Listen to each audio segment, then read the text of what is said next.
এই দুপুরের রোদ্দুরের মধ্যে মোরা একখানে মেলা করছি। এটা হইলে মোরা একটু মাঠে যাবো, মাঠে যাইয়ে ওখানে দেখছি কতগুলো গুড়ি কচুর শাক।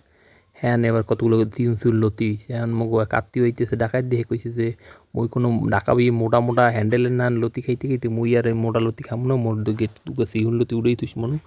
এইবারে এখন খোঁজতে পাইছি হ্যাঁ দেখি মুই এই চিউন লতি দেখে গেছি কদিন আগে, কিন্তু একই আই দেখি সব জলামলা হরি এক খামারি হচ্ছে। এবার হ্যাঁ আইলিকেরা এইবার দেখি কচু শাক কাটতে মিটে হারে আয়া দি জলা হয়ে দিচ্ছে। আর এখানে এসে চলাম মানে জঙ্গল, হ্যাঁ এককালে জঙ্গলের ঠেলায় পাই যায় না, হাফ ঠাপ আছে কিনা আল্লাহ জানে।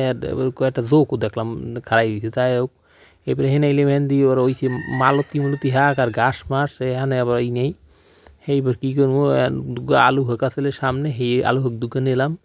এইবার দেখি কি ওই বকুলে আবার কটা বড় বড় কচু হোক এখানেও ছিল মোটামুটি ভালো লতি আসলে। এখন এখানে যাই দেখি কি এখানেও কোনো কোনো সারা শব্দ নাই। এখানে এত খুঁজলাম একটা লতি পাইলাম না। এখানে মহিলারা গিরে গিরে থাকে খালি লতি টোহাইবে কেন তারা। মোরা কি এখন টোহাই, মোরা তো আইসি এনে মগো আত্মীয় স্বজন আইবে হেরা একটু কইবে যে লতি খাইবে জিহুন লতি হেই ফেনে মোরা খামো। এককালে মুড়ই থুইছে তোরা নিয়ে দিতি এই কচু কচু হ্যাঁ কাট দিলে গিল নি কায় লতি নে চোকা তোকে জোলা এত টান কায়। কচু গাছ মচু গাছ কালে সমান করে থুই গেছে, জোলায় টান জম্মের মনে। আর এখানে লাড়া দিছি পর দেখি কি অ্যাক্সিডেন্ট এবং গরু ত্যাগ থুইয়ে তলাই থুইছে কালে আগায় কেটা দিন গরু বান ছেলে